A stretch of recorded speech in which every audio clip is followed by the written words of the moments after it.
Okay, and we're live for episode 9 of Our Time Is Now.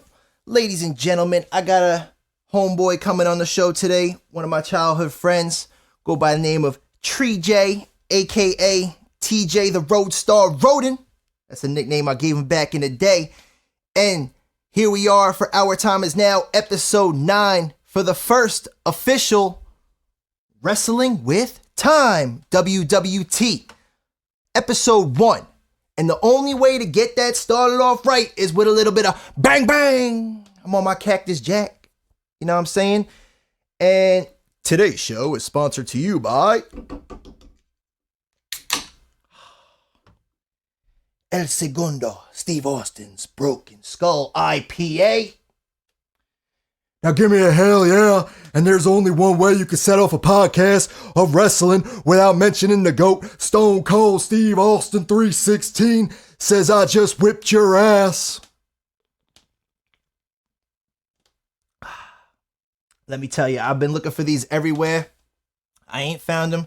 They come in a 4-pack at the local beverage barn, beer distributor where I'm at. It was $14 for a 4-pack, but you bet your sweet ass I had to pick some up. Support my man, the Texas Rattlesnake himself. And yeah, you know, I wish I could just crack these two Goddamn beer cans together and give me a beer bash. but I'm at my grandma's crib and I can't have a mess. So, yeah. And also, got on my little Razor Ramon flow like episode 1. Keep the curls going. About to give my boy Tree J, a.k.a. the Roadstar Roden, a call. We better jump into it. This week, what we are discussing is WWE, well, WWF, whatever, WCW Invasion 2001, the turning point where the industry was monopolized by no other than Vincent Kennedy McMahon himself. So, if you got a pair of grapefruits, Austin, get out here right now and give me a goddamn stunner, will ya? I don't need the Austin who gives me hugs. Nah. But yo, we about to get into it. I'm goofing off. I'm in rare form today. Y'all are seeing me in rare form. So let's get to it. We about to make things happen. Calling up my man right now. Got a couple notes we're going to go over. And we also going to discuss the late, great Eddie Van Halen, his impact on the industry. This is my homeboy TJ's favorite artist. We gonna jump into it. Let's go. Ladies and gentlemen, this is the moment you've all been waiting for. In this corner, weighing in at 195 pounds, he is from Long Island, New York, now hailing from Ithaca, New York. He is making his return to Earth from the hyperbolic time chamber, the challenger, Time Warp. Always wrestling with time. However, from here on and forever, our time is now. Yo, yo, yo. Hey, what is going on there, Ty? How you My doing? guy. What's happening, Mr. I said, yo, Tree J Roden, a.k.a. Roadstar Roden. In professional-wise, I like to be called Roadstar because that used to be the wrestling name back in the day. Dog, I was saying, I think I gave you that name on the block, like 2000. You did back fucking like, 10. right around 2010, right around your birthdays when you came up with that name. The crutches? The birthday I was on crutches? Yeah. I still got that photo. I'm gonna post that shit. Oh, you damn right. I still have that photo. I post it every year around your birthday. It's good every times. year in August, I'll usually post it. Good days. I got my dirty sock on the crutches. People are like, yo, why ain't you got a fucking shoe on? I'm like, because I was on crutches and my foot was swollen. It was bad. It was bad that year. Yo, my guy, I'm setting it off the only way I know possible. I would be having a beer bash For Austin 316. but I got the Steve El Segundo Broken Skull IPA. Wow, how is it? I'm not it's going to shock a lot of people and probably you because times have changed. I don't drink no more. So every once in a blue moon, I would drink, but I'm not a big drinker. TJ, it does not shock me. I don't know if you know, but like a couple weekends ago, I fell off the wagon on my sister's birthday and I got really reckless. And it's crazy because today I planned this podcast. I had this all ready, so I'm drinking these in exception. But I was digging through my grandma's stuff because we're having a yard sale at her house this weekend. I came across this One Day at a Time, Al-Anon, bro. And I think this is my father's AA book because in it, he has this letter from 1987, bro. And it says, to Mom and Dad, I'm trying to straighten my life out. Finally, I'm glad my whole family is behind me. Please read this if you can. It will help you cope better. I love you both. Always, Ziggy. And the only thing, Al-Anon, I haven't heard it called that, but I'm guessing AA, you know, Al-Anon, it's got to be. And I was like, maybe this is my wake-up call to get my life back on track. But I said, today's an exception. But I'm the same boat, brother. I don't drink no more. I don't get shit-faced where I wake up on my neighbor's lawn ass naked running around mastic in my underwear. What turned me off from drinking was your 19th party when we were all hanging out. And I was going through a difficult time. I was doing a little bit of drugs. And I remember drinking 4-4 Locos, smoking a shit ton of pot. Locos. Yeah, the original Locos, original where they actually tasted good, not where they taste like shit. Well, they always tasted like shit. It was a matter of the shit in it made your heart jump beats, bro. Oh, yeah. You know? I remember taking like 4 or 5 Percocets, smoking a whole bunch of weed, and drinking 4 of those, and I ended up sleeping on Kyle's lawn. Yeah. Yo, bro, I remember the night very vague. You all thought I was dead. Very vague. I remember like jumping on top of Matt Walensky's car at Mobile doing the Limp Bizkit rolling dance, and I dented the roof of his car. I was like, rolling. It was you, me, Matt Walensky, and your cousin Eric. Matt took us up to the Mobile to go get all those fucking 4 Locos and beers. Yo, dude, it was the times of the days. I was thinking about it the other day. I remember like chilling in your basement. We used to play like fucking SmackDown vs. Raw, whatever it was for Xbox. Like just come down the steps, bro. Everybody just like smoking some weed, playing with your fucking snakes. You had like fucking ball pythons, right?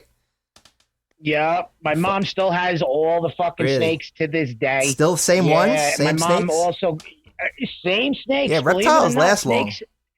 Snakes can live up to probably anywhere between 40 to 70 years. They really don't have a good time of it. Reptiles in general, bro. Well, think of this. A turtle, a regular box turtle that you can get at the lake, can live a regular box turtle can live up to 80 to 100 years. Fucking insane, bro. Imagine being that slow your whole life. And that's a little box turtle. It only gets this big. Yeah, imagine being that slow your whole life, though. You got to cross the street. You're like, I'm coming back with my lettuce in my mouth. Damn right. Just like, it takes you fucking 50 years to get from Ronkonkoma to Mastic. You see, like, I'm one of those people, if I see the turtle in the road, I'm going to stop traffic and I'm going to put it to the other side because I've seen too many turtles getting... Even snapper turtles. I've seen people help snapper turtles. Oh, yeah. All you got to do is nudge them from behind. Yeah, that's what I've heard. But what I really wanted to get into here, man, is when you recently hit me up about this, I know that recently your favorite, musician of all time probably passed away, Eddie Van Halen, the late great. And you were like, bro, we got to do a podcast. And I said, why? And you were like, Eddie Van Halen just passed away. And I remember back in the day, I stole your Greatest Hits album. I think you had the Volume 1 and Volume 2. Like, you left them in my car one day, and I had those shits for like fucking 4 years later, bro. Probably until I moved upstate. Volume 1 tattoo. That's what you're getting right now? No, I've had this since I was 18. It's faded over the past 10 years. What the fuck? No, it hasn't faded that much, right? I remember when you got that. Who did it, though? My mom's boyfriend's daughter gave it to me for my 19th birthday. I remember. Sherry, right? Yep. Yeah. That's cool. She pops up in my time hop every now and then. It's about the same times when we was all chilling at the crib back in the day. The wild posts, like, come through, party on the block. Bro, we had a lot of parties on the block. There was a lot of parties on the block. And, yeah, man. But like I said, I remember when you gave me the CDs, and I was bumping them forever, and I knew who Eddie Van Halen was, but I was never really put on. Like, when you gave me those CDs and I listened to the Greatest Hits, I was like, damn, every song this guy did was Greatest Hits. You got 2 volumes of Greatest Hits. They're all hits.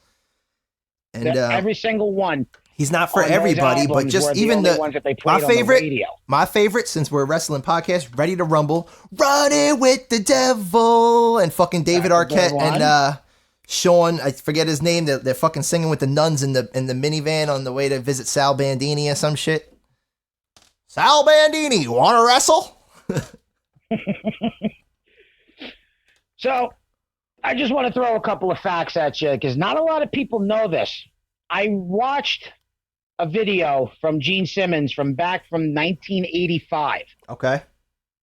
when Van Halen just broke up and they just got together with Sammy Hagar, or when Sammy Hagar just did his first solo album, Can't Drive 55. Yeah.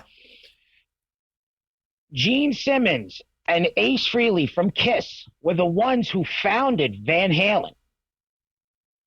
They were in a bar in Burbank in 1976, and they were there talking to some dude from a record company, and Van Halen was playing on stage because it was one of those karaoke nights.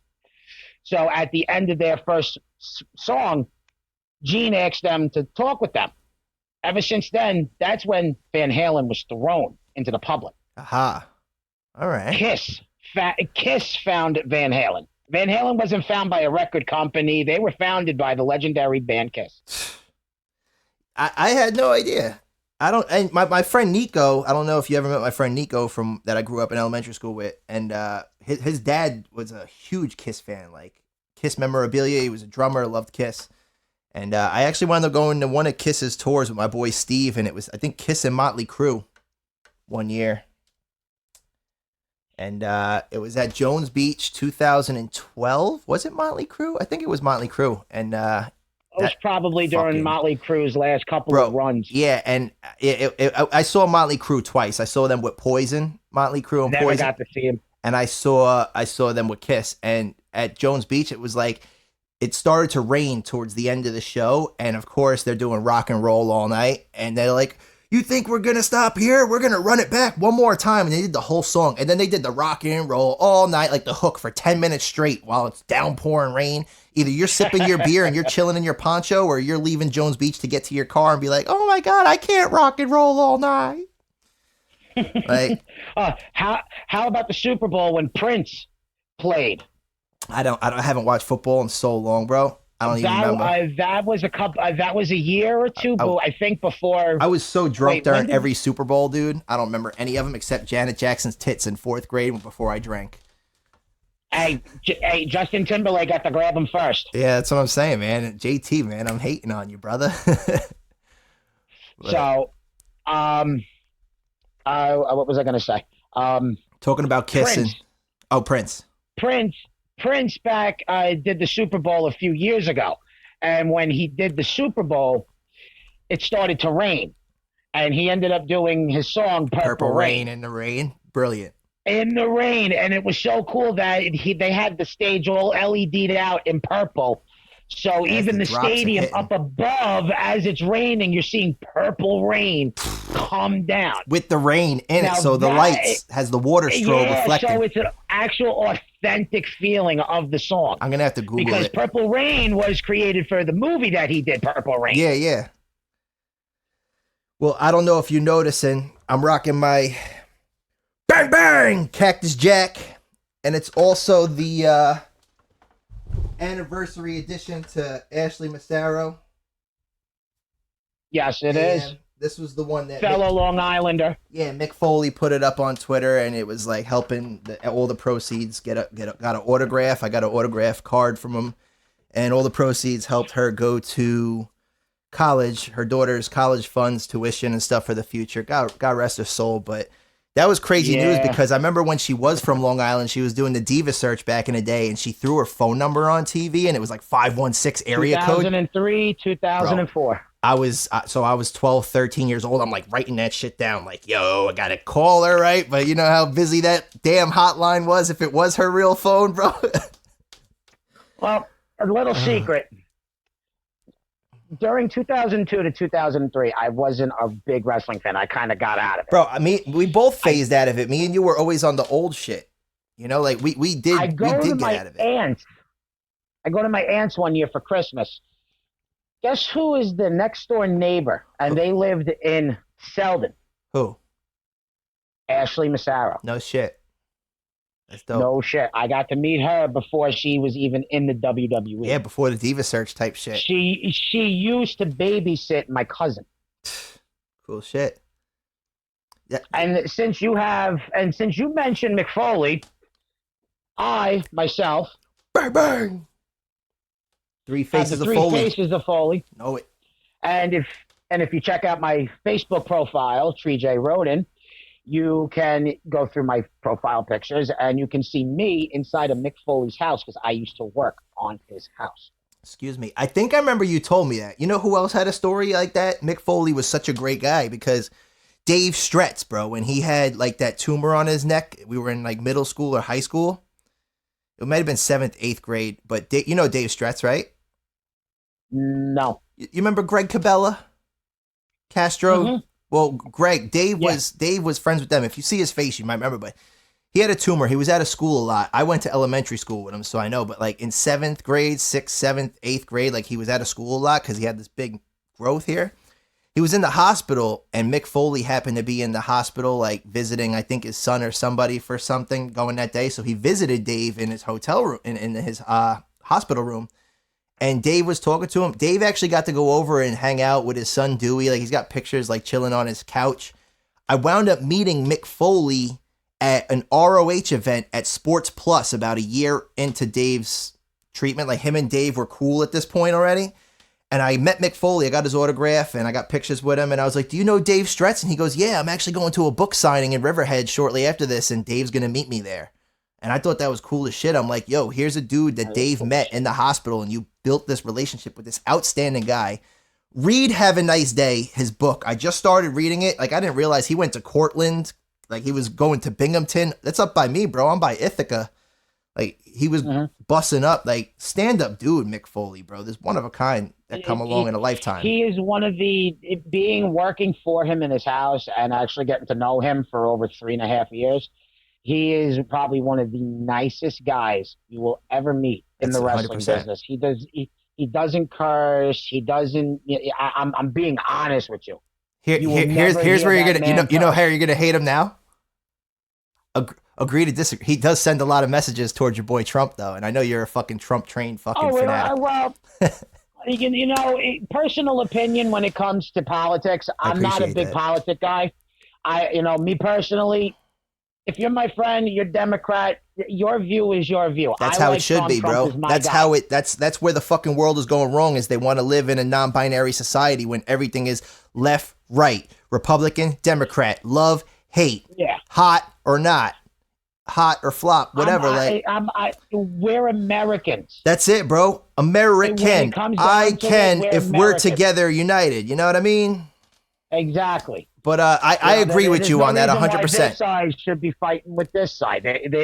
Bro, I've just always said this shit. Independent party. You can't go left and you can't go right. You got to go right up the fucking middle, make your own path, come together, shake hands, agree to disagree, figure out what you're going to work out instead of spreading the hate over bullshit. Because by spreading hate and ending relationships with people over something silly without any proof of anything to back it up or back up your convictions, like,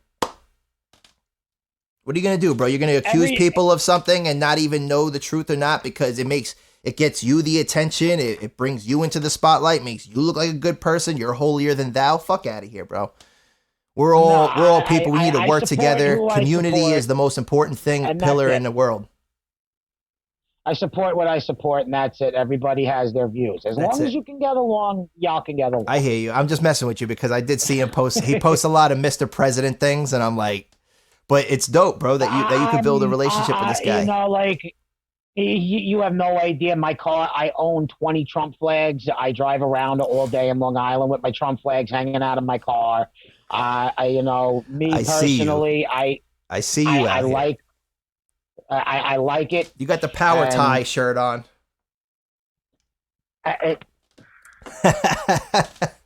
Oh Lord. We are hashtagging that, and we are going to get views, ladies and gentlemen. You could get on your hate speech wave if you want. It's Tree J Roden at Twitter. Actually, My Twitter account just got banned the other day for calling Chris Cuomo of CNN fucking Frito. Oh, Lord. What is your Twitter? I didn't even know you fucking had a Twitter. My Twitter is at Roden Timothy. All right. And the actual name is LI Trump Edition. Time for you to make a new Twitter. Well, I'm banned for the next 6 days. Here's what I don't get, though. Here's what I hate is the fact that the world with politics is that, like, the rappers used to be cool with Trump, and it wasn't until he was president that the media was able to shift the hatred towards him, right? And even I think some of the rappers started to believe the fallacies and be like, well, fuck Trump anyway because it's the cool thing to do.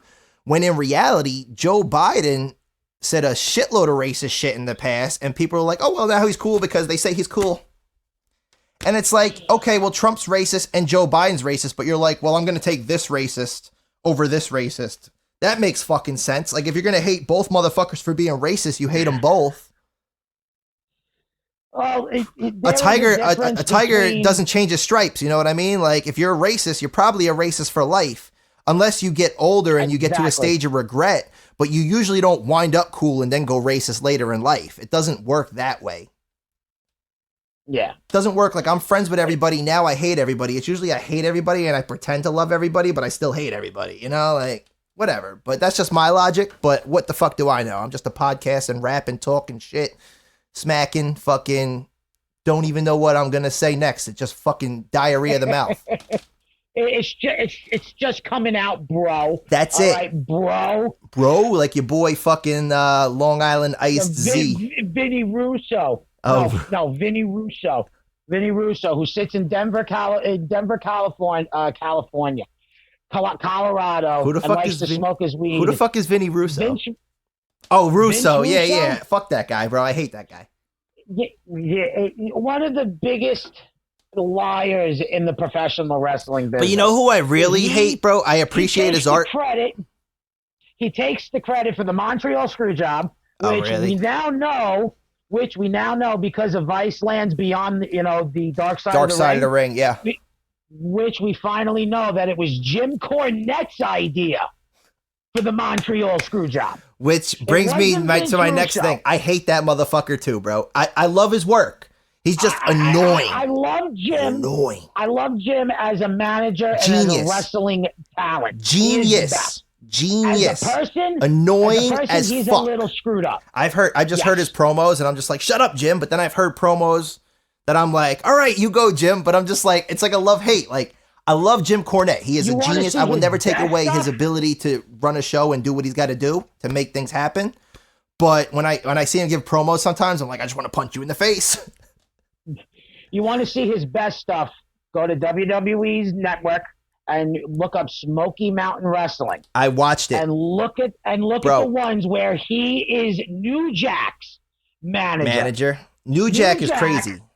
New Jack was one of the most controversial wrestlers ever in existence, only for the fact that he actually took racism to a different level. He brought it into the industry and ran on it.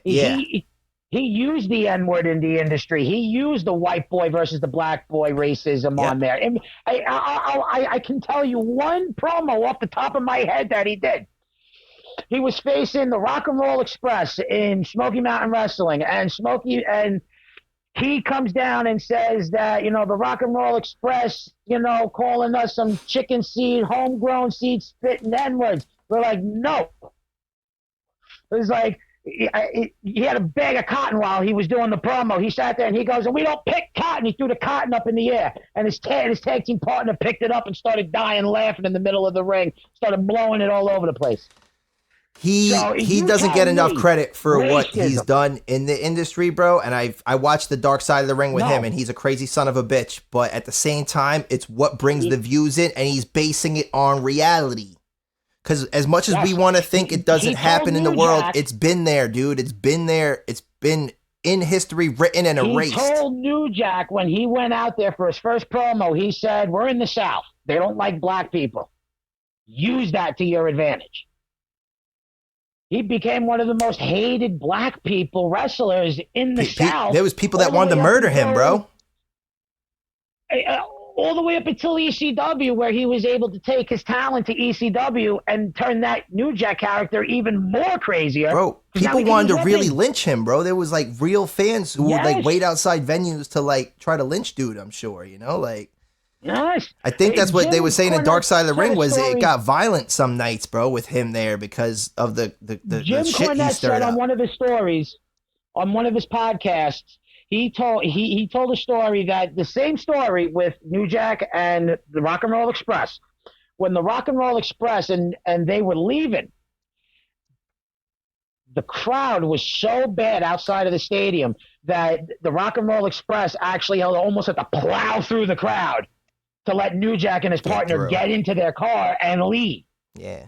That's But how bad it was. The thing about it, dude, what I love about wrestlers, and I mean, remember when we were growing up, like we got a lot of hate for watching wrestling. Excuse me. I don't know if you remember elementary school, but like kids used to watch basketball and football. Back then, if you watched wrestling, you were a nerd. But here's the in the thing. 90s. Those were the best days of wrestling. Now wrestling became Yes. World Wrestling Entertainment, PG, and people who used to make fun of me back then watch it now, and I'm like, you are missing out. You're watching some bullshit. Roman Reigns, The Rock's cousin, do a Superman punch.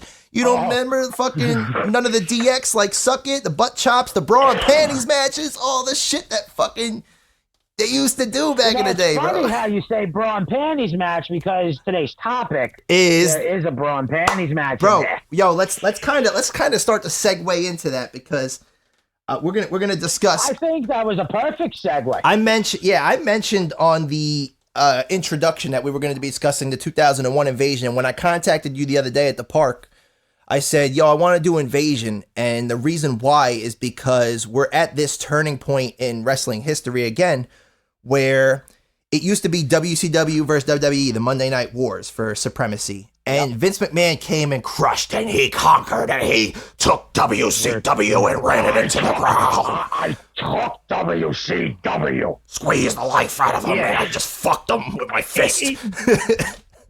But What not a lot of people know is after Vince took over, all these independent wrestling promotions started becoming a lot bigger. So one of the biggest ones that I'm going to bring up is actually a WWE Hall of Famer as of right now, and former backstage and actually current backstage producer, Jeff Jarrett. legend, Tennessee. When Vince McMahon bought WCW, he fired Jeff Jarrett live on television. We all saw that. He said JEFFJERTT is GONNE. Really? He's gone.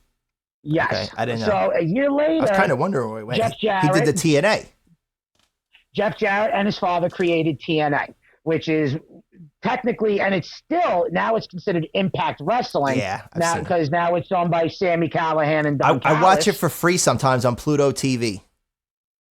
Axios TV on if you have cable. Axios. I do Pluto on my phone. It's got like channels, old Nicktoons, fucking cartoons, Dexter's Laboratory and shit. Like, but yeah, TNA. So That's where all the older stars started to go, and that's where WWE started creating newer stars.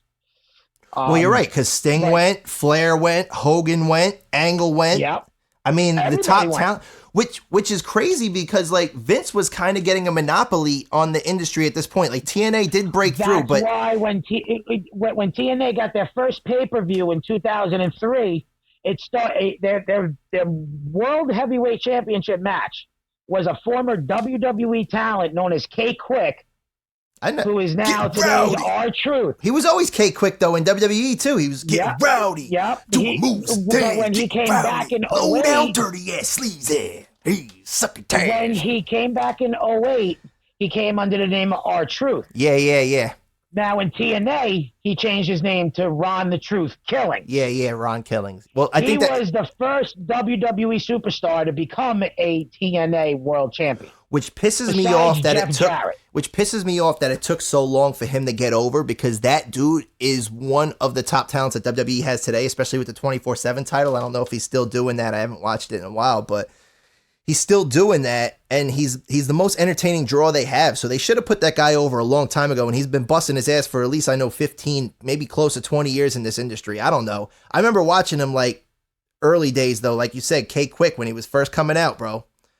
Before Hardcore R-Truth, champion before for Ron almost a Killings, before long time. TNA, like when he was with WWE the first time, he used Yep. to come out rapping his theme, like around the same era when John Cena was probably Doctor of Thugonomics. They were trying to do that No, hip hop at thing. that time, he was already in TNA when John Cena really? became the Doctor. So he was already he was prior to them then. Even he was prior to John. Yeah, John Cena debuted June 27, 2001. And he debuted under against Kurt Angle. with Regular. the whole He just ruthless I'm John aggression. Cena, ruthless aggression. Oh. And smack Kurt Yeah. Angle in the face. Yeah. But it wasn't until 2003 after he faced after that one match he had for the United States Championship at the end of SmackDown, the Undertaker comes and shakes his hand. Wasn't it at the end WrestleMania of the 20 match. when he won the U.S. title though? I thought he won a Big Show at WrestleMania 20. No, it was before that because he still had the original gear on. Oh, maybe he was retaining the title for the U.S. title at WrestleMania. 20. Probably. Or no, I think Big Show was the it's a champ, and then long John time. Cena took. I forget. It's been a while unless I go back and watch. I remember like watching it, jumping on my couch when John Cena won because I was in 7th grade and he was my favorite.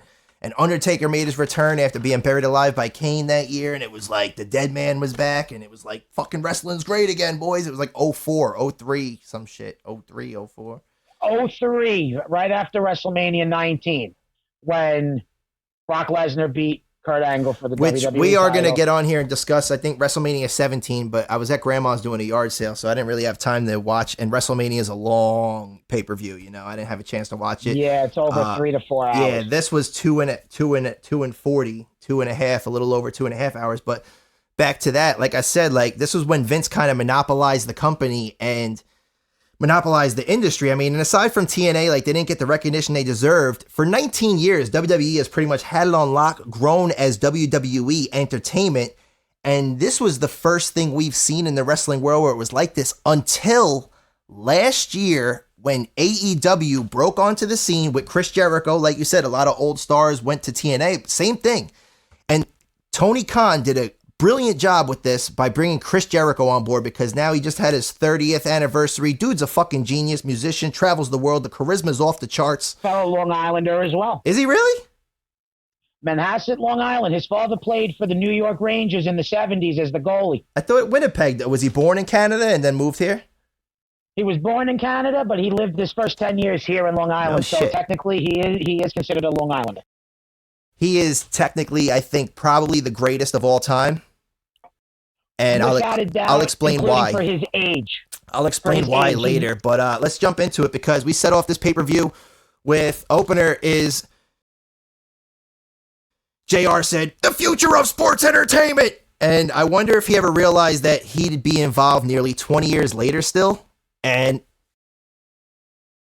JR, it's the future of sports entertainment still, but you're working with a new company, AEW.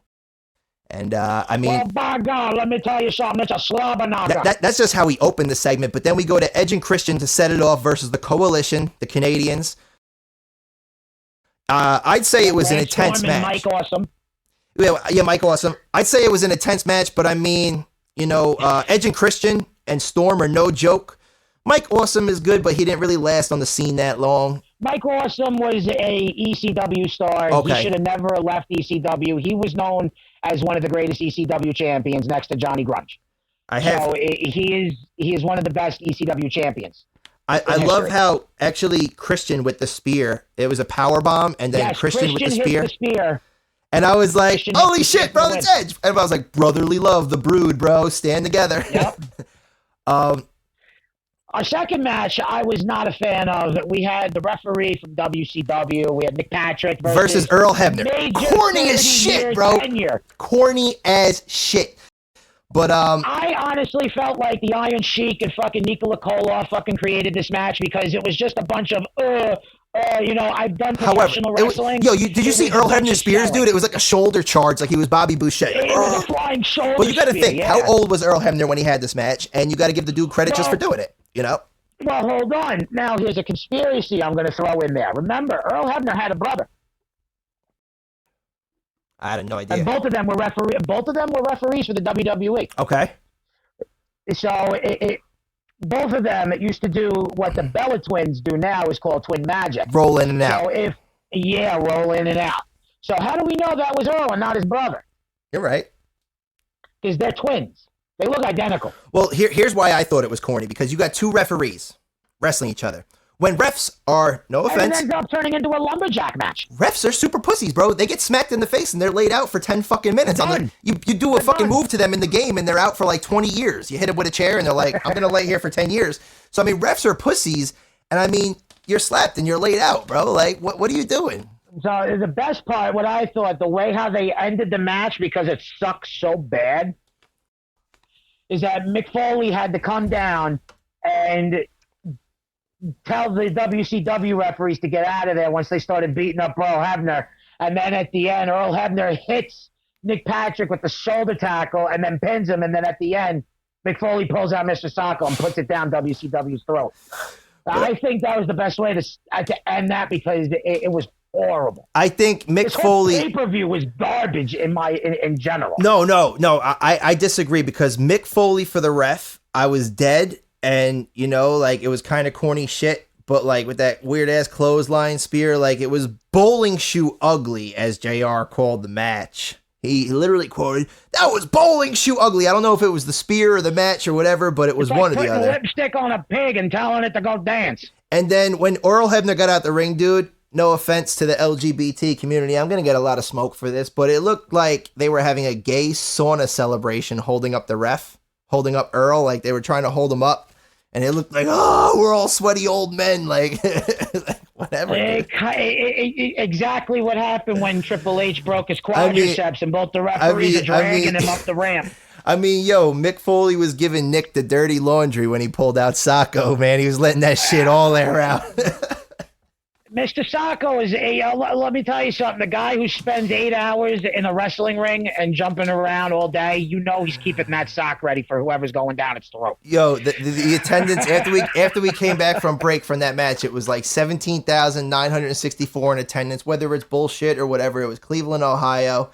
I mean, they had DDP calling out Austin, which is epic, because I feel that could have been a super feud in itself. You know what I mean? Like you would have DDP had versus pretty Austin. much the upstart of WCW versus the mainstay of WWE. 100%. That match I can get behind. I think that would have been a rivalry that would have went places. You got the Diamond Cutter versus the Stone Cold Stunner. Who's going to win? Who's going to take it? You know, and I don't know, man, but that's just my opinion. We move on. We had O'Haire and Palumbo versus the A.P.A. I initially had O'Haire and Palumbo for this match because from what I remember, I thought the WCW was dominating this, but apparently it was the WWE started with a squash. This was tag team champions versus tag team champions. Well, I mean, the A.P.A. were the WWF tag team champions. Aside from A.P.A., I mean, like, fuck the other two. I know they're super talented, like Chuck Palumbo came into this thing, but, like, I don't care. It's nothing to be obsessed with. I fuck with A.P.A. Like, Bradshaw was always dope. Ron Simmons, damn! Like, I fucked with the A.P.A. heavy. They always had their cigars, their card games going. A.P.A. took the W on that. I'm happy to see them take the W on that. I think they should have took the W on that. W's all day. Then we moved to X-Pac and Billy Kidman. I had Billy Kidman predicted out the jump because I like I said, I remember it being WCW squash and WWE, so I thought WCW was going to take the early rounds. It wound up flipping. But Billy Kidman was one of my favorite in WCW, mostly because he had Tori Wilson's sexy ass fucking everywhere he went. But I mean, the only professional wrestler to ever say that he slept with Tori Wilson and still says it to this day. and it's a fact because as old Big as he's fact. looking now, she's still looking bad as fuck. He could have the pop belly. He's a backstage producer. Yeah, in I know. WWE. I've seen him. Promos. I've seen him, but I mean, this was epic because at the time it was two guys from two companies, first time working together. I mean, you have X-Pac and Billy Kidman, both amazing, like, acrobatic athletes, you know, that could do. I mean, you had the double X Factor thrown in there, Kidman counter from a power bomb into like an X Factor almost, then high flying into a counter X Factor into X-Pac. The Bronco fail into the shooting star press. And I mean... Yeah, the nut check going into the Bronco bus. Going into the Bronco bus. And that was like... And like I said, Billy Kidman was one of my favorite because... Plus Tori Wilson. Oh, Lord! I remember when I had her Playboy, me and my cousin's Estro. Estro and me, I had a spy case, bro, suitcase, and the thing was, the password was 619101. Obviously, Rey Mysterio, John Cena, word life. And this is going back to 03, 04. I think it was 03. I had Torrie Wilson's Playboy I bought from Castro and his dad, and I wound up trading that to him with another $10. I had to save up lunch money for a week to upgrade to the Torrie and Sable issue, March 2004. Oh, Lord. And just to see them laying there like, oh, the boobies. Like, I was Jerry the King Lawler at 13, you know what I mean? Like, puppies! Oh, you know, like, fucking every boy's dream. Like, I got a Playboy, got a spy case, lock this shit up. They never gonna guess the codes. Not my birthday. But, hold on. We're gonna pause here. We're gonna take a segue to introduce you to our sponsors of today's show. And it is not really, but we're gonna give a promo to El Segundo Brewing Company for Steve Austin's Broken Skull IPA. This is a hell of a goddamn beer. And if you need to drink a goddamn beer, you go get yourself some of Stone Cold's personal Broken Skull IPA, brewed at front of the finest brewers with some of the finest hops. Got a great taste. And give me a hell yeah. Hell yeah. And don't forget to miss Broken Skull Sessions on WWEnetwork.com. Be sure to check out Broken Skull Sessions. Check out my man Time Warp on his new podcast, Our Time Is Now. And that's the bottom line, because Stone Cold said so. On point like the old days. I'm starting to lose it, but back in the day, my vocal cords changed. I used to have that shit. And Macho Man, ooh, yeah, you need a little excitement. Step into a Slim Jim. Ooh, Miss Elizabeth. Ooh, I can't do it no more, bro. My vocal cords, a lot of smoking cigarettes. Let me tell you something there, TyMe. Let me tell you about what curiosity killed the cat. That you are the cream of the crop, the coat of the creme. You are everything. Oh, shit. Yeah. Working on it, bro. You're gonna snap into a Slim Jim. Working on it, man. Catch me in Spider-Man. I play Bonesaw. McGraw. Hey, Spidey, come down here. Let me sling some webs to your woman, Mary Jane. I'm gonna smoke some Mary later. Ooh, yeah. But, fucking Raven and William Regal is next on the card. And to be honest, bro, This is ECW now. I always hated William Regal. Not gonna lie, always hated him. The game is changing when it comes to the brands. So now we got ECW versus WWF. And what really didn't surprise me in this match, even though Raven won, Yeah. how come there was no weapons? Yo, why didn't William Regal bring the fucking brass knucks he keeps tacked in his balls? I don't understand. You know, like Raven always comes out with a shopping cart full of shit. Or or the garbage can at least, yeah. Garbage can full of fucking plywood. Yo, here's the thing though. I've always hated William Regal, but his book was great.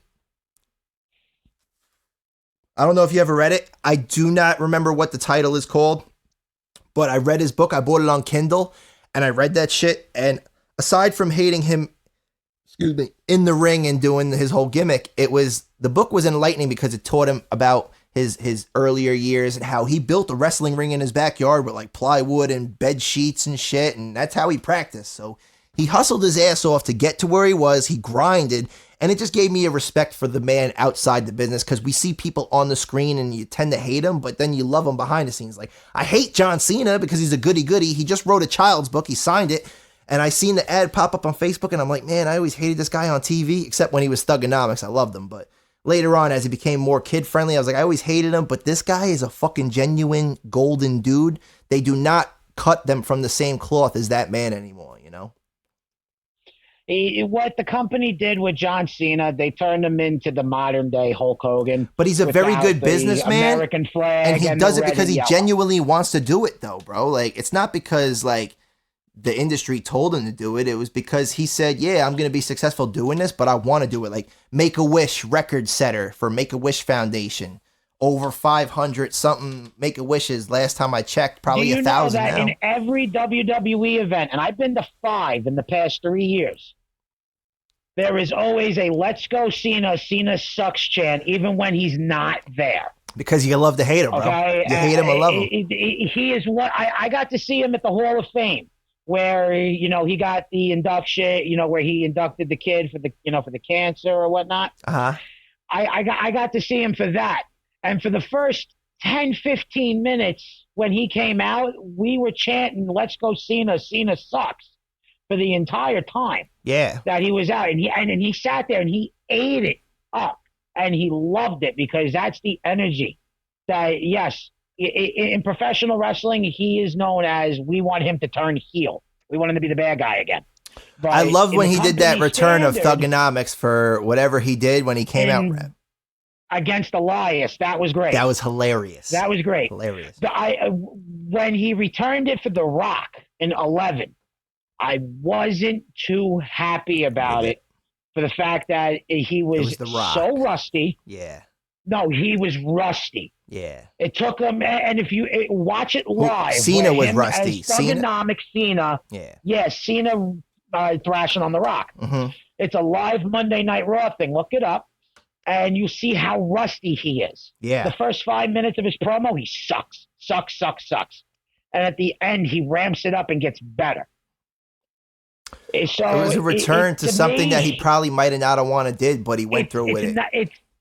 It's a character that he has pushed to have come back, but Stephanie and the other writers, and plus Vince McMahon, they should, because hip hop is now the biggest, like, culturally, it's the biggest genre, so they should bring it back. But it is, but in their eyes, they're trying to push culture and diversity. Yeah.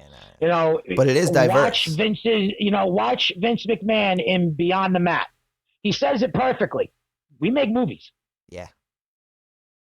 So you're not, that's what he always wanted to do, was separate the entertainment. It's not wrestling.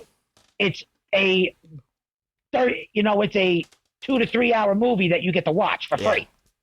Pretty much. So, so the only people who take it seriously now, in my opinion, because I've stopped watching WWE over the past couple of months. I watch all the internet stuff. I'm on AEW kick, bro. I cannot lie. They are crushing it.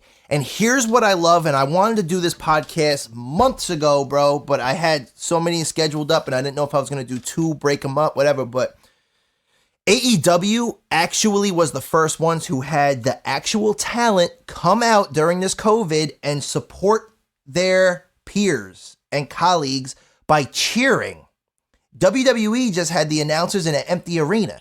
And I said, well, I get it. You're worried about spreading it, but you're all in the same place at the same time anyway. So you're sharing locker rooms, whatever. Like, you're going to get it traveling with each other. So if you're going to get it, you're going to get it. But they actually had like Billy Gunn and everybody like cheering in the crowd, Dino Boy and shit, they had Jungle the Boy wrestlers as the audience. And it made the real effects. And it was cool. Then WWE did the same thing, but then they put the plexiglass up around to be extra safe. And then they went from that to the TV screens, which I think is stupid as fuck because it's like digital. Like, oh, well, I'm not really here. No, hit your weed, bro. I'm fine. I want to talk about that only for the fact that WWE had to buy that building and turn it into the stadium. That's not the NXT building that they've been doing all the previous shows out of. That's called the Thunderdome. They built their own stadium that is strictly, and I mean strictly, for digital shows. So if you have the top tier membership of, so if you have the top tier membership on the WWE network, you get to be on there. That allows you to become a fan, and your face gets to be plastered on a. I got the $9.99 subscription. They got another subscription on there now. That's cool, but that ain't the same thing, bro. I still fuck with AEW because they're still keeping their talent out there, and there's nothing like a real person to fill a void where a real person should be. As far as I'm concerned, they should have everybody out there. Managers, tech crew, if you're not on at that point, and you're taking a break and you're rotating with Mark, who's in the video truck, get the other video guy out there who doesn't need to be there at the moment. Fill it with staff, employees, managers, so we can hear the real chants, I don't want to see some digital shit, bro. I do Zoom meetings for work, and you know how much this sucks in the morning getting up, having my coffee, like, hey, we could be sitting around our conference room desk and all associating and joking with each other, but like, that shit sucks, bro. And I get it. They're trying to be innovative. Right, is just doing it. They're a publicly traded company. They're innovative. I get it. But AEW, I think, is just shitting on them with fan interaction. Plus the way it used to be, like, PG show. Like, this is the show for people who grew up watching TV 14 WWE, like the Attitude Era. This is now for you. And they can do their PG thing. Keep it to the kids, which I got nothing hate against. But I take it as Kevin Nash saying the greatest line ever in a shoot with one of the things on YouTube. And he said, I cannot take a guy serious, a grown man serious. This is paraphrased, but very similar to what he said, is I cannot take a grown man serious just standing there in the ring like, I'm going to kick your butt. Like, it's not real to me. I know the interview that you're talking about. But then you go to the bus stop, and you got someone like, well, I fucked your mother or some shit. And like, bro, in third grade, I had a Playboy. You know what I mean? Like, third, fourth grade, I had Castro's dad. I was over there, like, watching him at his house. Like, we had internet where we had to print pictures off of pinkworld.com or some shit, bro. We didn't have Pornhub. We had America Online, porn pictures, print this before mom and dad gets home, erase my history, you know? So kids know what it is. Like, you don't need to shelter them in this safe environment, safe space. Like, no, you got to learn to live and learn to grow as a human for what you're going to be faced with later in life. Your parents' job is to tell you what's right and wrong.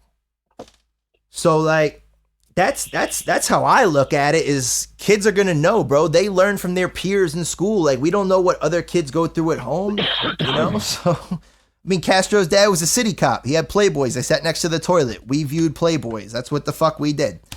So kids got Pornhubs and they all got computers in their hands. Now they're seeing bitches shoving brushes into the places unknown, getting fisted and shit. And we're over here like, well, we can't say kick your ass on TV because fuck out of here. I told you I met Nash, right? I met Kevin Nash, bro. I got to meet Kevin Nash once. I had to pick him up at an airport for a wrestling event. Yo, coolest motherfucker ever, bro. It's in Elmira. Hockey. I think they just started doing hockey again, but he gets in the ring. He's like, they stopped selling beer. They don't got their liquor license, talking shit. But I met him before the show and sat down at the table with him. I had just broken my hand for the second time in my job, so I just got the pin taken out, and I drew a picture with I drew a picture of him for him to sign, but it came out like shit, bro. It doesn't look nothing like him. But I had my pinky like this, all fucked up when I drew it. And he signed it, sat down with him. I was like, yo, how's Scott? And he goes, yo, Scott's good, you know, this, that, third. Like, just smokes now, don't drink. And I'm like, hey, man, that's cool. Like, I was like, he was a major influence for me to try to get sober. I said, this is my first sober event. That was the first wrestling event that I went to sober. And I've been to a lot of WWE events in Binghamton, you know, Nassau Coliseum, MSG over the years. And I said, it's my first sober event. I feel weird. Meet Scott Hall? I wish. That's my dude. You see the razor curl? Yo, razor.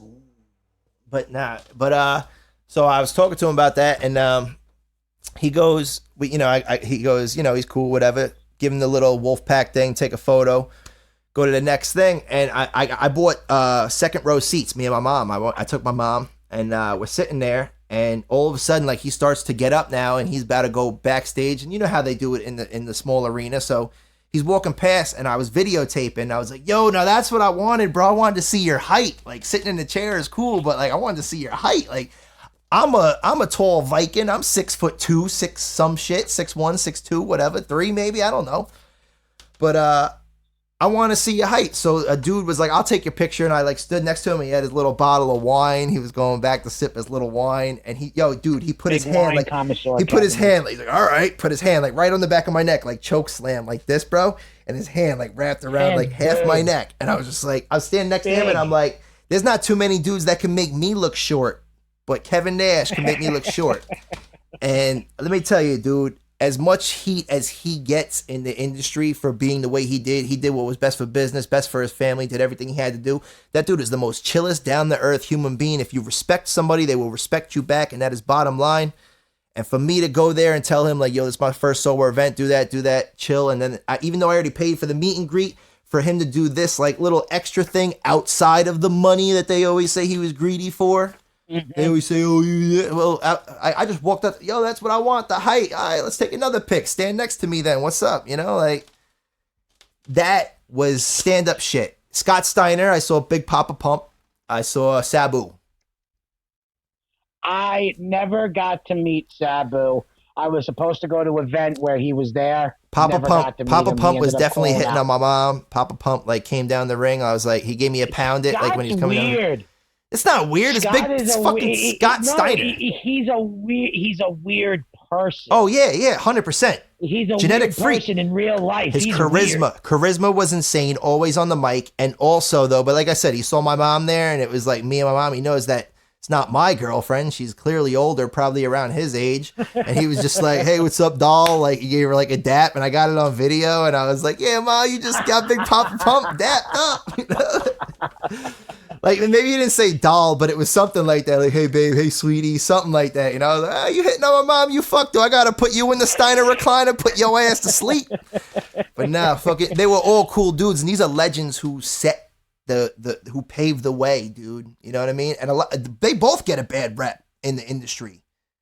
The Steiners, people, they bullied me. Well, you're a fucking grown man wrestler. You're going to let another wrestler bully you? He pushes steroids on you. You know, he wants you to conform to his lifestyle. Here's the deal, dude. Here's the deal. I'm a wrestler. You're not going to force me to do anything I want because I'm a grown man. Okay, you're going to kick the shit out of me. You're going to beat my ass. Good luck trying. You throw two lions in a fucking cage, it don't matter, bro. Who's going to walk out, Simba or fucking Scar? You don't know. Well, hold on. You might kick my ass, but I ain't going back down. Being in the professional wrestling business, there is a code of etiquette that the rookies do have to do certain things that the veterans ask them to do. I'm not going to do steroids because you tell me to do it or snort coke because you tell me to do it, though. Whatever. Not as peer pressure or stuff like that, but, you know, like getting their bags from the fucking airlines or the bus. Yes, like, like that. Hazing shit, you know, bro, like, college shit. I get that. I get that.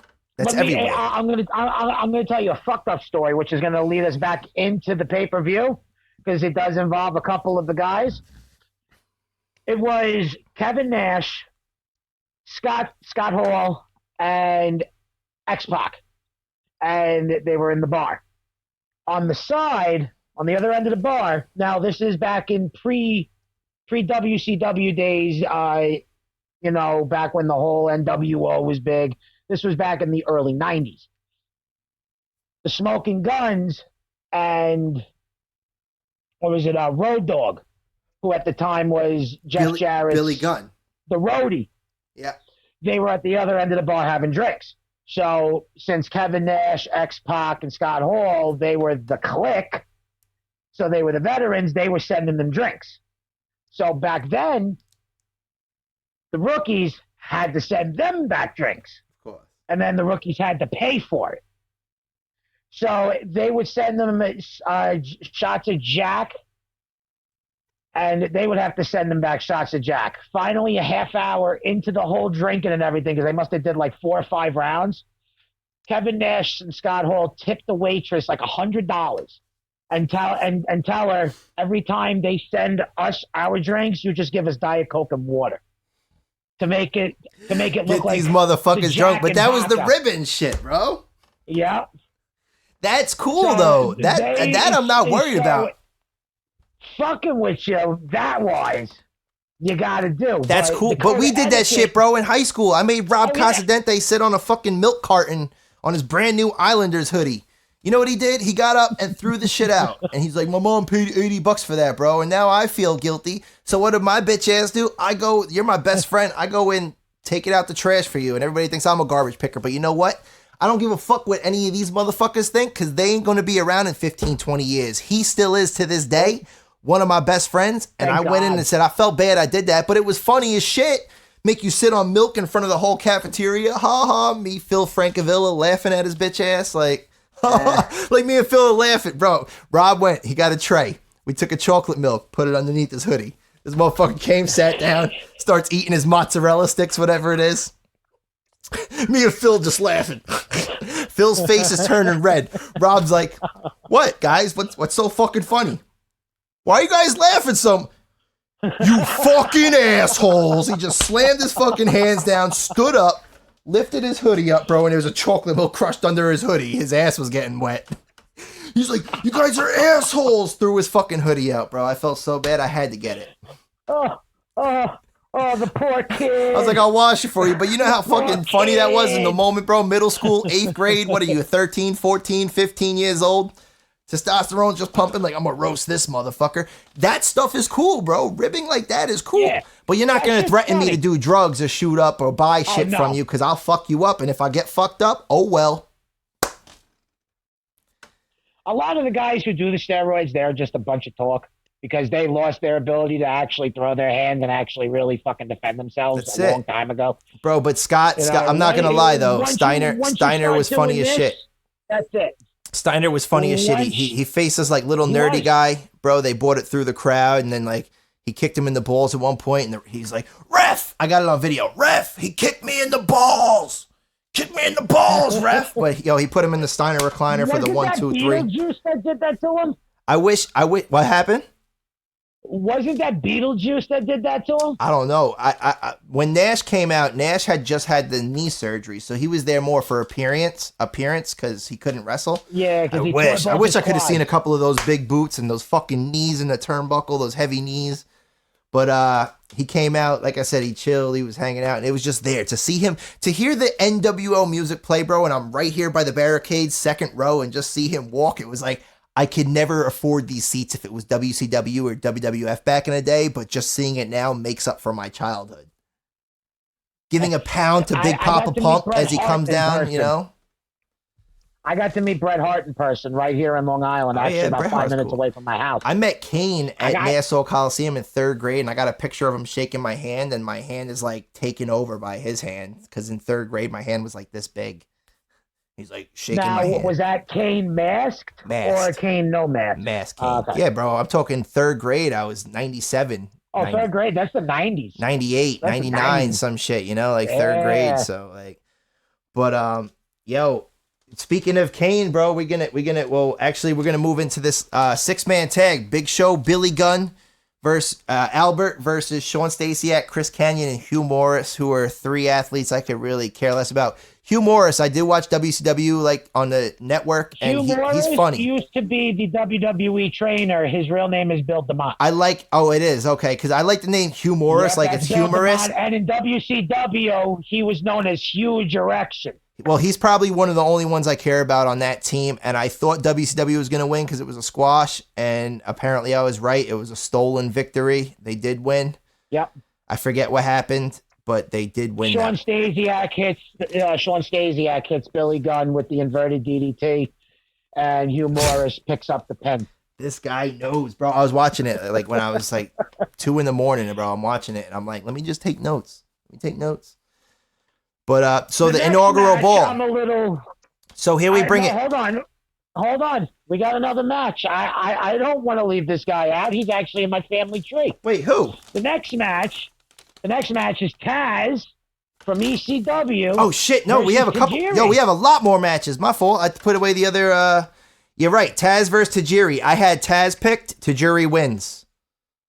Poison Mist. Funny thing.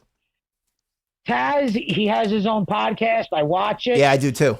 He is my uncle on my brother's side of the family. No shit. To Family Tree. Yes. My favorite podcast 5 times. is Raven, even though he hasn't done it in a while. It used to be my favorite wrestling podcast, but Taz is on your relation, huh? Yep. That's crazy. Taz is 6'6", and he's 230 pounds. That dude Brian Cage is working with is an animal, dude. Animal. Like Dave Batista prime animal. Yeah. And Dave was big back in the day. I see Dave now. He's still in great shape, but I mean, like when you look at Dave, like when he was just the animal Batista, like back in the day, the roll the shoulders, the Leviathan, when he came out and did like, oh, what the fuck? Yeah, he was huge. So yeah, he slimmed down a lot. I'm very happy you brought that up, and I didn't skip to the next one because after that match was it's 420 break right now because we got RVD. versus Jeff Hardy, who very rare to see Jeff Hardy as a hardcore champion, bro. I was like, what? Very rare. But that match, let me tell you, that match was super intense. I mean, both insane athletes. Jeff Hardy and Rob Van Dam, what more? That would have been a rivalry to go down in ages, not just a pay-per-view, bro. The high flying, the They dips, had the a dives, couple the of rolling, the matches. ladders, the chairs, the tables, the everything. I don't know why they never They made that fought for happen. They fought for the Intercontinental title. They fought for the Hardcore title. They've also fought for the tag team titles while Matt and Jeff were in the last stages of the Hardy Boys, and Kane and RVD were going around as the tag team champions on Raw. Okay. Dude, I don't know how the fuck you remember all this shit, because without going back to the WWE Network, I'm like, was I smoking weed in 5th grade? I don't remember this shit. But I definitely was not smoking weed in 5th grade. But yo, RVD's actually still cool as shit to this day in real life, bro. He's like high stoner dude. Like, Massive pothead. He's on. I'm waiting to smoke 5-star Kush or 5-star Frog Kush or some shit. Like, when's your growery coming out, dude? Like, we gotta get high, bro. We've been watching you since you were doing the Rollin' Thunder fucking days. Let's get the Rollin' Thunder OG going. I want to fucking smoke an apple with him. You know what I That's mean? how Like, he smokes before his wrestling events. He fucking pulls out an apple, he stuffs it, and he probably smokes like, listen, I'm a natural man. I'm gonna smoke a little weed, but I'm gonna get my vitamins. Take a bite of the apple right after smoking at the bitch. Stem it out, and you're all good to go. Pack that and go. So fucking... Yo, so back to the bra and panties, bro. We have the first ever bra and panty tag matchup. Tori and Stacy versus Trish and Lita. Oh my god. I had Trish and Lita picked for this one because I just figured WWE girls. I was like, Tori's the Playboy girl. Well, she wasn't even in Playboy yet. Rewatching it, I really wanted Stacy Keibler to pull through. Now, out of all these women, I wanted the Tori only and two Sabre that Williams. I found, even though they're all hot, They're all smoking. the two hottest ones, in my opinion, is Stacy Keibler and Lita. Lita with that red hair, for some odd reason, that is a massive thing. Yo, when I was a kid, like, we were stereotyped into like the blondes. From Stacy could just go on and on and on. Yo, when I was a kid, we were stereotyped into the blondes, and I loved the blondes. And Lita was hot, but she always wore like the fucking UFO pants. Aside from her thong hanging out, I was like, yeah, that's cool, but like, I need to see legs and shit. Hot. You know, I loved in my Stacy opinion, for that's legs. hot. Yo, but to me, Stacy was you legs. Why Lita was rocking the fucking Fred Durst attire from Limp Bizkit before Limp Bizkit was even a thing. No, not before she was a thing. They were still a thing, bro, but she was rocking it. No, the UFO pants. Oh, but I'm saying Bizkit been around since 96, dude. Yeah, but all Limp Bizkit's videos. Oh, from yeah. the early 2000s. The girls. All Yeah. the girls. Well, that's what she was hot. She was probably in the Rollin' music video. Move in. That was probably her. Move in. Move out. The bitches rolling. She is the biggest whore in the wrestling business. But she has slept with over 20 wrestlers. Lita? Yeah. Bro, she's hot. I appreciate her much more that I'm older now, because I thought she was hot, but like, I loved the skimpy revealing shit when I was younger. So like, I'm older now, and I'm like, she's hot. She's a MILF. Oh my lord, she's still gorgeous to this day. She's a MILF. She is a MILF. And she does a lot of ASPS. What is it? ASPCA stuff with the animals, and I'm like, you melt my heart. Yep. I love you. She also has a rock band she's in, so she's also touring, doing rock and roll and shit. She's in like a punk band or whatnot. Is she? I got to check that out. Yeah. Her real name is Amy Dumas. Amy Dumas. Yeah, no, I know that. Yeah. Yo, when Trish rolls over Tori and rips her pants off, bro, at 10 years old, bro. 10 years older, however I was at this point, 2000, I was born 91. That is watching free softcore porn. This was every boy's wow moment, bro, is what, you know, I mean, like this was, you're right, this was like PG Playboy, dude. I mean. Yeah, it's softcore porn that you can watch and wrestle. Bro, before it was huge internet days, I mean, bra and panty matches were like the holy grail of that you could sip and get fed your daily dose of testosterone as a young kid growing up. That's the best way to explain it, bro. You get your boobs and your muscle. I mean, hate me or love me for saying it, but I mean, thanks to Tori and Stacy for taking that L, because we got our W's for Woodies from that. And still to this as day, a young kid, bro, you get when those bro, just they were gorgeous. They had amazing like fucking goddess bodies, bro. At that point, And I mean, Tori was always a fitness model, but she was always my favorite and shit. Like I said, the Playboys, how much lunch money I had to save to get those things. And they were just fucking all amazing. But Stacy, like those legs, bro, I was always a legs guy. Just wrapped those legs around me, and she drove me crazy with those cherry legs. And when she was like in the promo, she's like, "And Tori, I got legs from here all the way up to here." And I was like, "Well, what are you gonna do with those legs?" I'm just being a man. Hate me later. I got to see her be inducted into the Hall of Fame. Her inducting Tori Wilson into the Hall of Fame. Oh yeah, at the Barclays Center a couple of years ago. Yeah, I was there. No. So for her to come out now, Barclays Center can hold 30,000 people at a wrestling event. Probably about 22,000 were there. Let's say about a quarter of them were children. A quarter of them were women.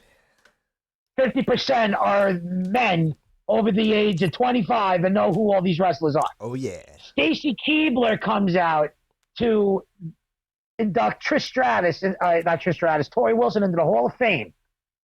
And when she comes out, you heard air horns. You heard whistling.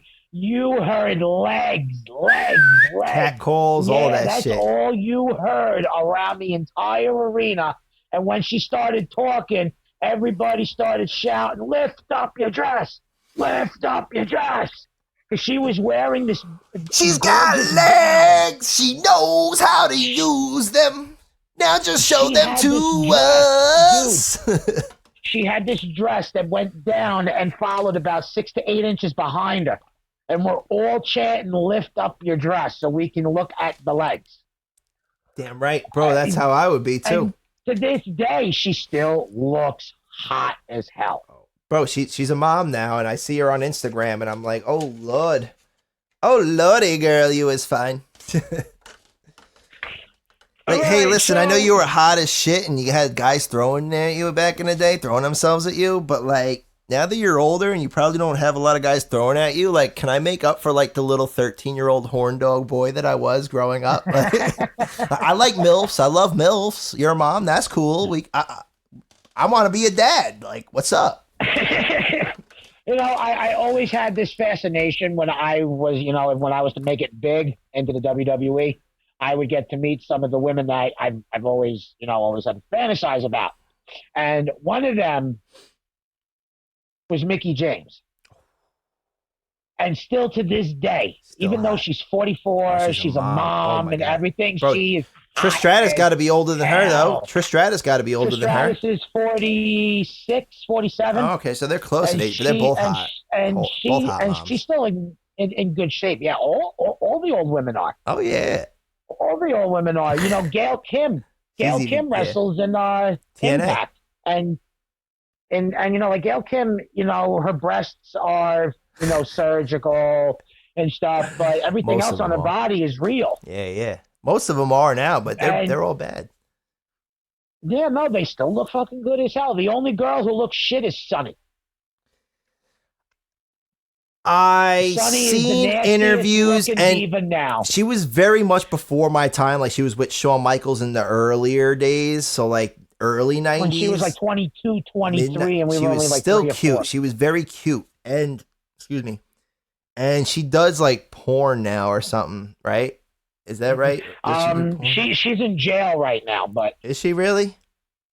Yeah, for a warrant out for her arrest for violating probation. I saw her recently on a couple shoot interviews, and it's weird you say that because I see a lot of people, talk a lot of smack about her. She has a book that I do want to read, and I will read it eventually. But I think from what I saw last, I'm a man, I'm a dog, and like Cactus Jack, I like to bang, bang, and I would probably still tear that shit up like I was Shawn Michaels in 96. If you want my personal opinion, go watch her porno, and then you're going to regret ever saying that. I'm just fucking around, bro, but I'm saying, I saw, from what I saw. Watch the porno, it'll crush all your childhood dreams. I don't think so, dude. I don't know. I think I show her what a young bull is about, and she could be the matadoress, if like they add S's in Spanish. I don't know, matadoress, and I will plow through that shit like the bull that I am. I've seen it. It's not good. It's not good at all. The only highlight of it is when her boyfriend goes to put it up her ass and she farts.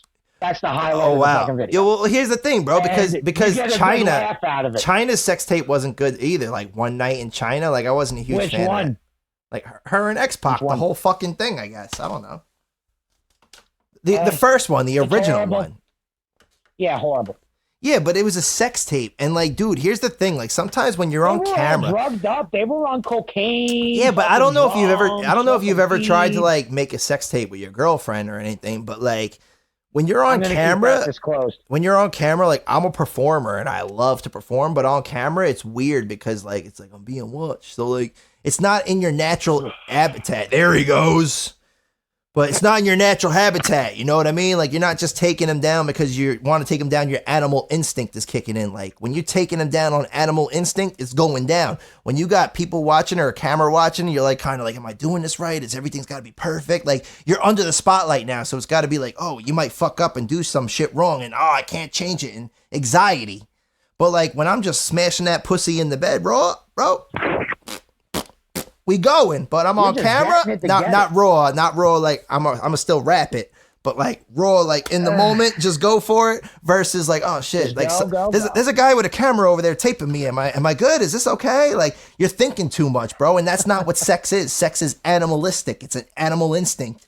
You don't need the cameras and the shit to be watching. You just go to town, bro. You do you. The pheromones, does it smell good? Am I going? All right, I'm getting too much into it now. This is PG rated, folks. Not really. It's fucking TVMA, but it's closer to NC-17 if you want to call it that way. Dude, my show is explicit thoughts with 3 X's all the way, bro. Even though I moved away from the EQ and I'm now Time Warp, I still keep it explicit. I'm still Mr. Triple X. And not triple X for sex, but triple X for smoking, drinking, never had sex as a straight edge like CM Punk. And then I struck out and I smoked, I drank, I had sex. No matter which side you are, back to the binary shit, on my side of the tracks, whether you a perfectly innocent soul or you struck out in life and you sinned all major 3 sins, we all won, brother. And that's it. That's all I care about. What you smoking over there? Cigarette? Yeah. Gotta quit those shits, B. Gotta quit those shits, man. But yo, those are the replica belts, huh? Well, if you want to call them that, they're the kid-size belts. It don't matter. I have a whole collection. Hey, it's a gold one and it's replica, dude. I'm not paying $400 for something I'm never gonna wear if I could buy the kids' gold replica for $200. Like, it's in a trophy case in my room in my studio, you know. I paid $160 for each of these. I have a $150 one. It's gold plated and it's the title that Brock Lesnar won, the original WWE title in like 03 or some shit, 04, 05. Yeah. And it's from Niagara Falls, though, because I went to Niagara Falls with my grandma. She got me the Tyler W nameplate on there, and then it's got the Canadian flag where the world is, like where the world should be. It's the Canadian flag because it's Niagara Falls. Mm-hmm. And dude, it's a kid-sized belt because I bought it when I was like 13 or 14. Like, I was still a skinny young buck, and I don't care because it's just sitting in a replica thing on my shelf and it's memorabilia, dude. I don't care if it's adult size, kid size. Like, I'm not the WWE champ. Don't make a difference to me. I have over 15 belts. Bro, I remember back in the day you and RJ had the wrist spinner USA title. And we used to wrestle for that shit on the island, bro. We used to have the fucking matches and wrestle each other. Like, who's taking the title home for the weekend? And I had the Canadian belt back then. That was the Canadian one that I had back then, bro. With my nameplate, and everybody tried to take it from me. And I used to put like fucking RJ and Justin in the figure 4, make them tap out, and I would do it for real, bro. That's probably why I got bad knees to this day. God said, you fucked up your friend's knees. I'm gonna fuck your knees up. Give me 10 seconds. I gotta get my charger. Yeah, go get your joint. I'm gonna see what we gonna segue right here, right quick. Inaugural Brawl. The Inaugural Brawl to end it all. And if anybody is keeping count, the score is WWE 5 and WCW 4. Oh, it was 5? I thought it was the other way around. Okay. No, because WCW and ECW were together, so their wins tally together. So they go out with okay. So it's 5 versus 4, and that's gonna. I'll be right back before No doubt, bro. Don't worry about it. Don't worry about it, man. Don't worry about it. Get what you need.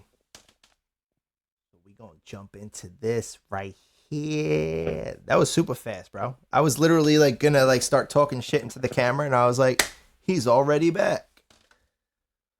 You can talk shit. I don't care. But yeah, bro. Honestly, so what I was gonna say also is that Steve would be considered the GOAT at this point for being the head when two companies collide, right? At this point in time, when two major companies back in the day, where it was WCW, NWO, and versus WWE. Well, not really NWO, but WCW versus WWE. Steve was the pinnacle point at this stage, right? So I would say that is why he is the GOAT, is because he was the top superstar when all this shit, when two major companies with all the wrestling stars, legends, past, present, and future are still around today, culminated at this one point. I'd say the only way that he could get picked off his throne is if Tony Khan was to one day buy WWE or some shit, right? Hypothetical situation. Tony Khan buys WWE. Let's say their stock plummets and they can't afford to do the multi-million, billion-dollar around the world. I know it's never going to happen, but Tony Khan's a billionaire too. You never know. Nobody thought Ted Turner, the billionaire, would ever go out of business either. So you never know. And let's say... but here's the thing. Ted Turner started in television. He didn't do wrestling his whole life.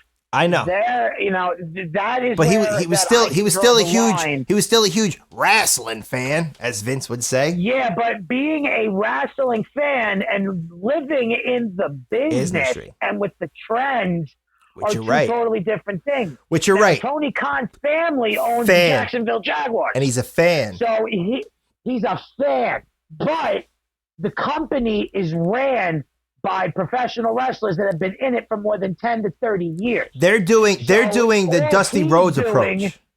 Like Dusty Rhodes' family was in, and Cody is a brilliant president.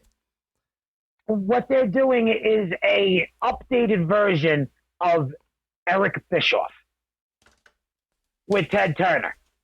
What they're doing is Tony Khan is Ted Turner. Tony Khan writes the check.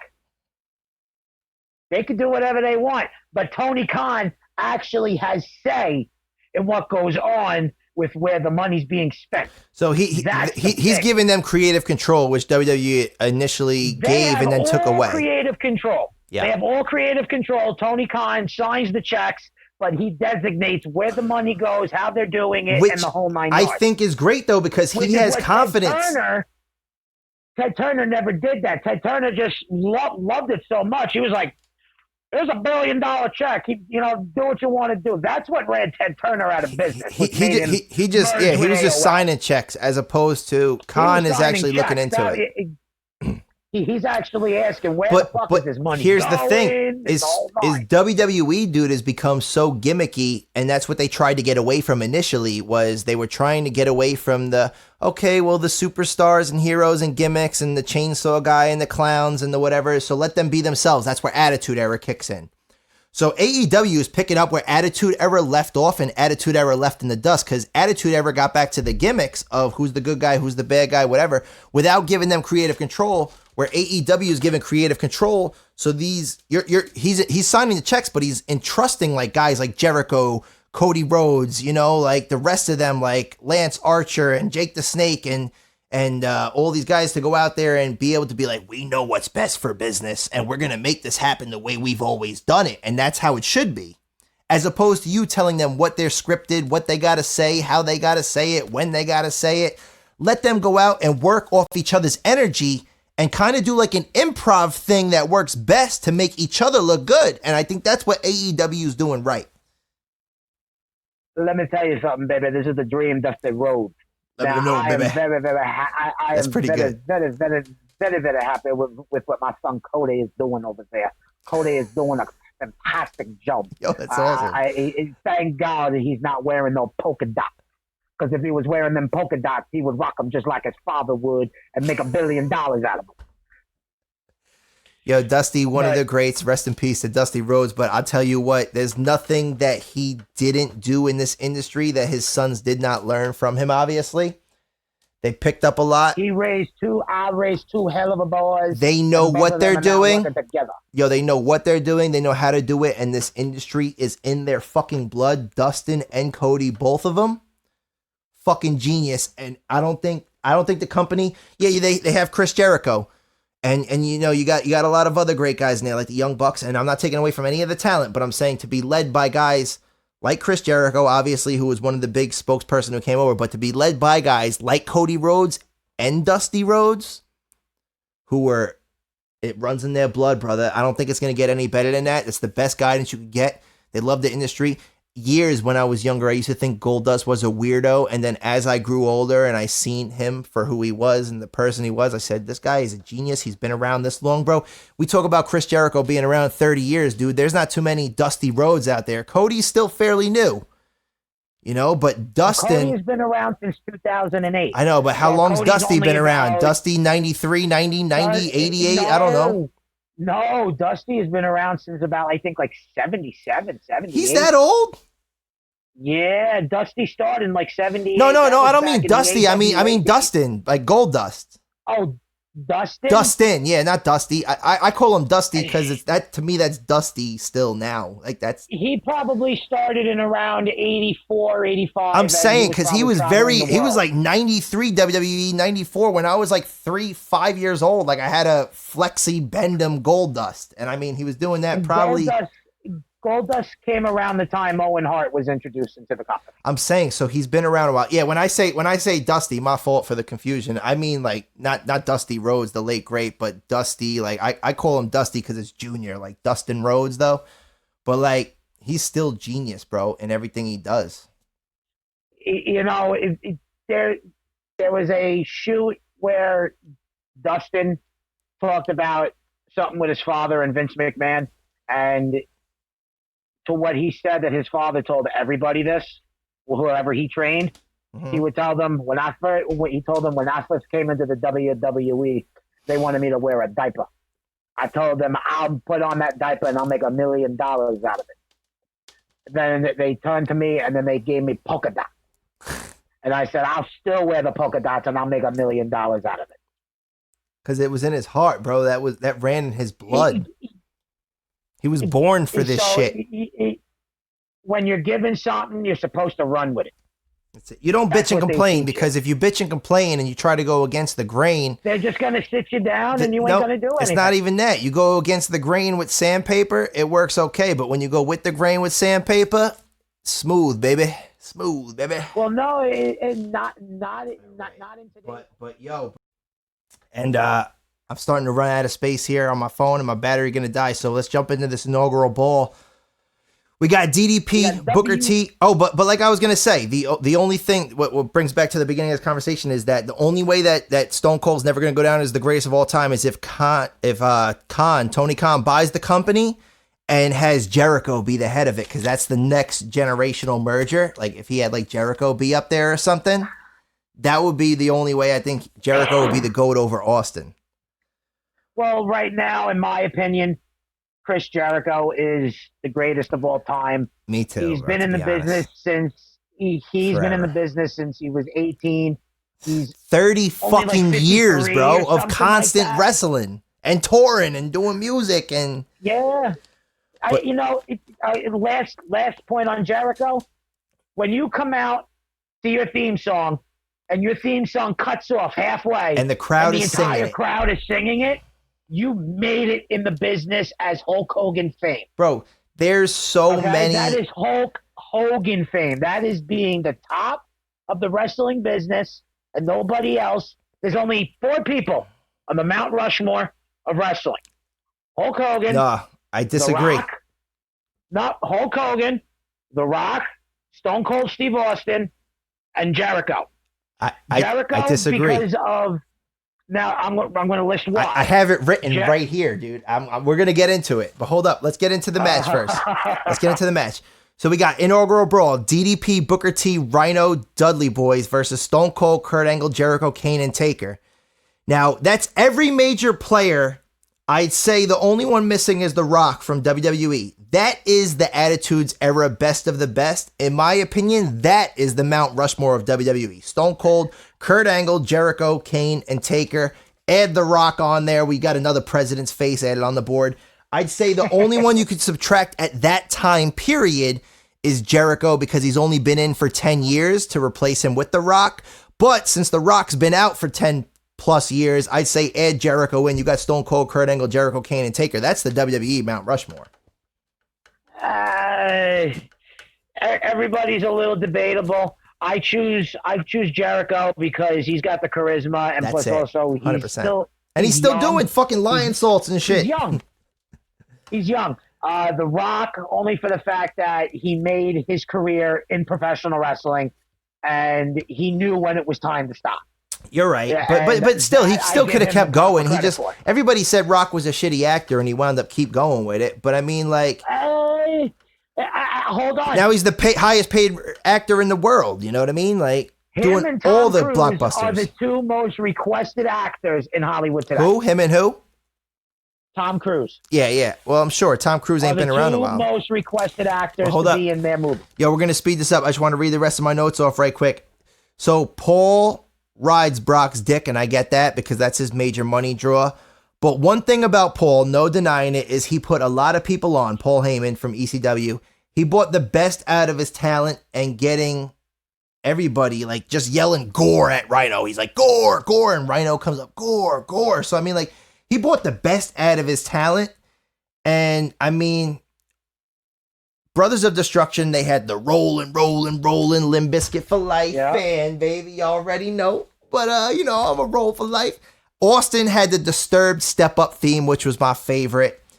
And I mean, Not mine. we're going to talk about why we thought the pay-per-view failed. I loved it, in my opinion, because DDP and Booker, the reason it got bad backlash was because people said, well, it wasn't the whole WCW, and they didn't bring in the greatest stars, and they didn't bring this and that and the third. No, they didn't. No, here's how I look at it, though.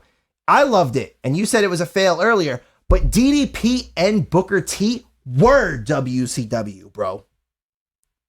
This wasn't WWE Invasion by NWO. This was WCW invading WWE. You can't have Nash and Hall. They did come later. The NWO came later, and I'm glad they did it the way they did it, where they did come later, because it extended it, where Austin met the NWO. But at this time, bro, DDP, Booker T, the last WCW champion, bro, these two were top tier WCW, and they pretty much were what was left. We had Kidman. We had a lot of other people in there.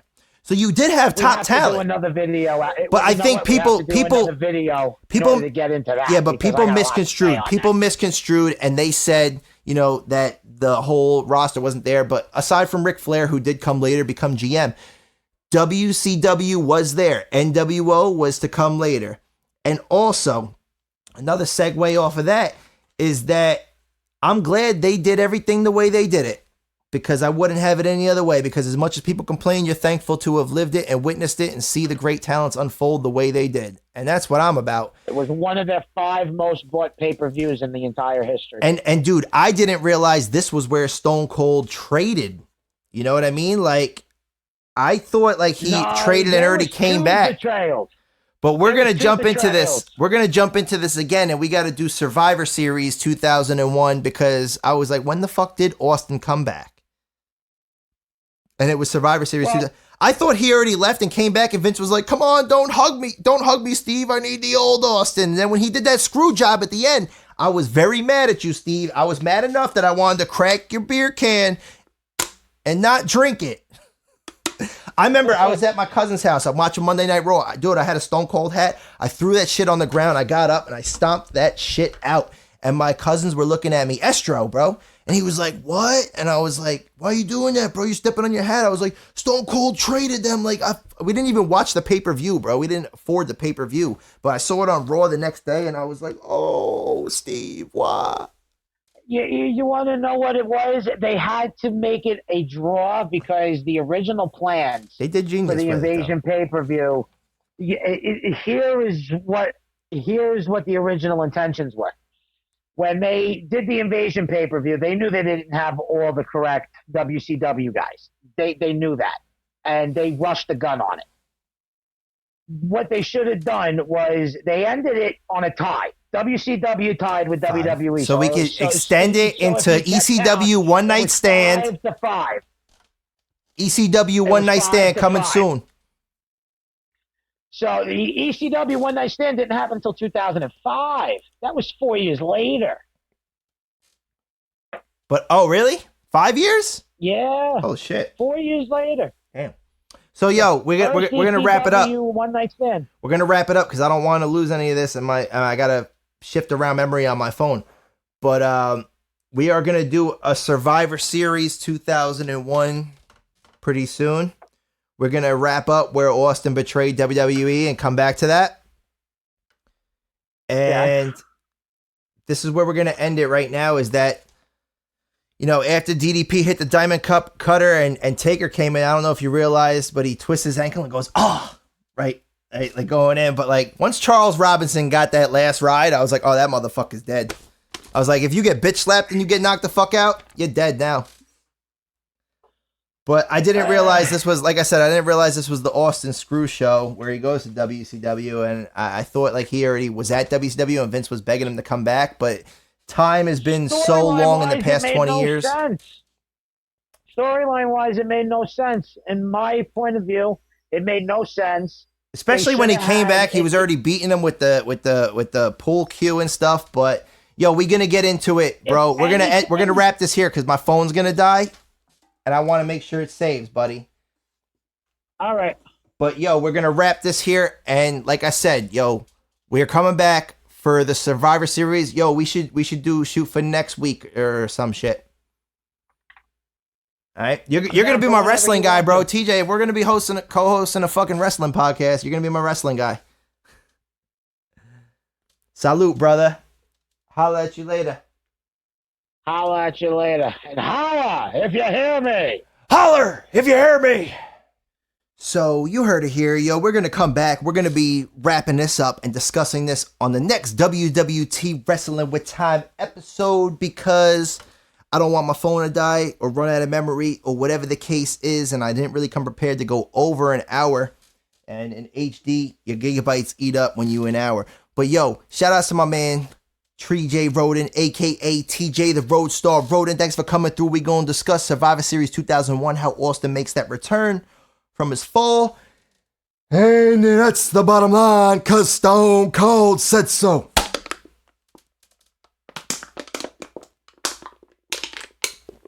Whatever I got left in the can, you heard? Salute! Thanks for tuning in. Come back soon. You heard? Our time is now.